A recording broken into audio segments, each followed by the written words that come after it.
রানী তোয়ার লাইগা পালকি সাজাইছি সখত নজর দিয়া হাজার বেলকি দেখাইছি তোর বউ বানামু গোটা দেশত জানামু মনসির তাই আইয়া।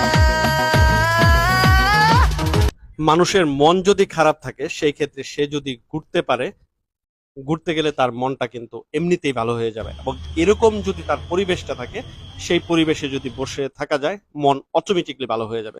আসসালামু আলাইকুম, সবাই কেমন আছেন? আশা করব অনেক ভালো আছেন। টুনাটুনি ব্লগের নতুন আরেকটি ফ্রেশ এপিসোডে আপনাদের সবাইকে স্বাগত। তো আমরা চলে আসছি 300 ফিট, ভাইরাল একটা জায়গা 300 ফিট। তো 300 ফিটে নৈসর্গিক সৌন্দর্য, দারুণ দারুণ রিসোর্ট এখানে করা হয়েছে।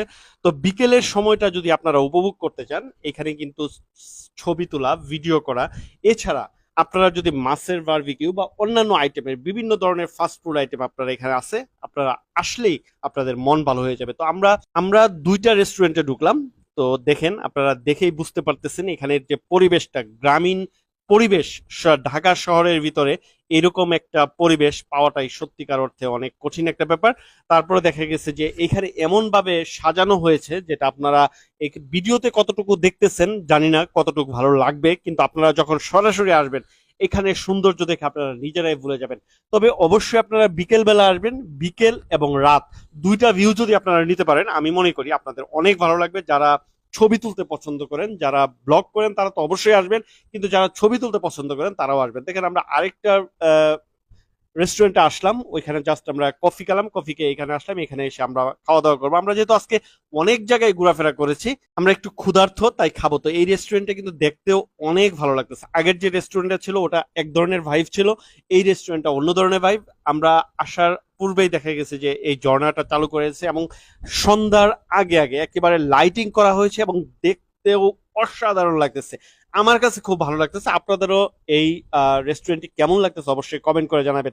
ইট কাঠের নগরীতে ইট কাঠের রেস্টুরেন্ট থেকে একেবারে সনের, তারপর দেখা যাচ্ছে কাঠের বানানো এই রিসোর্টটা আমার কাছে অনেক, রেস্টুরেন্টটা আমার কাছে অনেক ভালো লেগেছে। দারুণ একটা পরিবেশ।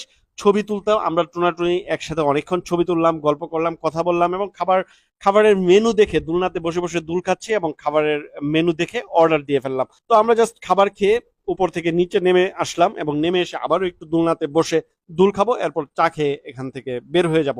জানি না আজকের ভিডিওটি আপনাদের কেমন লাগলো।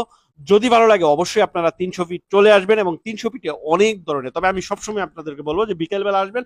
বিকেল এবং সন্ধ্যার পর এবং রাতের যে ভিউটা আছে, অসাধারণ একটা ভিউ আসে, সেটা অবশ্যই আপনারা দেখে আমি মনে করি অভিভূত হয়ে যাবেন। আর যারা এই প্রথম আমাদেরকে দেখতেছেন তাদেরকে বলো অবশ্যই পেজটি ফলো দিয়ে রাখবেন, ইউটিউব চ্যানেলটি সাবস্ক্রাইব করে পাশে বেল আইকনটি এনেবল করতে অবশ্যই ভুলবেন না। আমরা সবসময় নতুন নতুন জায়গায় এক্সপ্লোর করি টুনাটুনি, এবং আপনাদেরকে দেখানোর ট্রাই করি। আপনাদের কতটুকু ভালো লাগে জানি না, তবে যদি ভালো লেগে থাকে অবশ্যই এই ভিডিওতে লাইক, কমেন্ট এবং শেয়ার করে আমাদের পাশে থাকবেন। তো আমরা খাবার খেয়ে, চা খেয়ে দেখা গেছে যে এখন বিদায় নিব, আমরা বের হচ্ছি। তবে এই চত্বরটা, এই চত্বরটা 300 ফিটের এই চত্বর, নীলা মার্কেট থেকে একটু সামনে ময়জুদ্দিন চত্বর, এই চত্বরে যদি আপনি আসেন অনেক ধরনের রেস্টুরেন্ট পেয়ে যাবেন, অনেক ধরনের স্ট্রিট ফুড খাবার পাবেন। তো আজকের মতো এখানেই বিদায় নিচ্ছে, আসবো পরবর্তীতে নতুন ভিডিওতে। সেই পর্যন্ত সবাই ভালো থাকুন, আল্লাহ হাফেজ।